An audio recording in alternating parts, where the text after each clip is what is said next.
અમદાવાદ ખાતે રથયાત્રાની હેમખેમ શાંતિપૂર્ણ રીતે મંદિરથી તેના નિર્ધારિત રૂટ પર થઈ મંદિર પરત સુધીની જવાબદારી જેના શિરે હોય છે તે છે અમદાવાદ શહેર પોલીસ. રથયાત્રાની બખૂબી રીતે પૂર્ણ નિયમન સાથે નિર્વિઘ્ન પાર પાડવામાં ગુજરાતના અમદાવાદ શહેરની વિવિધ એજન્સીના પોલીસ ઉચ્ચ અધિકારીઓ અને કર્મીઓનું કાર્ય સેવા, સુરક્ષા અને શાંતિના સમન્વય સાથે સૌથી મોખરે છે. ભગવાન જગન્નાથજીની 147મી રથયાત્રાના દિવસો ધીરે ધીરે નજીક આવી રહ્યા છે ત્યારે રાજ્યના ડીજીપી વિકાસ સહાય અને અમદાવાદ શહેર પોલીસ કમિશનર GS મલિક અને તમામ ઉચ્ચ અધિકારીઓના માર્ગદર્શન હેઠળ પોલીસ વિભાગ દ્વારા તૈયારીઓ શરૂ કરી દેવામાં આવી છે,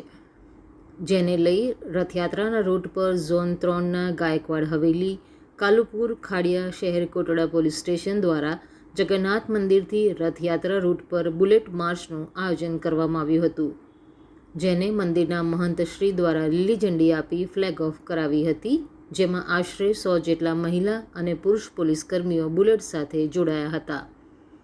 આ પ્રસંગે ઝોન 3ના ડીસીપી વિશાખા ડબરાલ, એસીપી હિરેન્દ્ર ચૌધરી, E અને Bના એસીપી સહિત ચારેય પોલીસ સ્ટેશનના પોલીસ ઇન્સ્પેક્ટરો ઉપસ્થિત રહ્યા હતા. Report Sanjeev Rajput, TV9 Gujarat, Ahmedabad.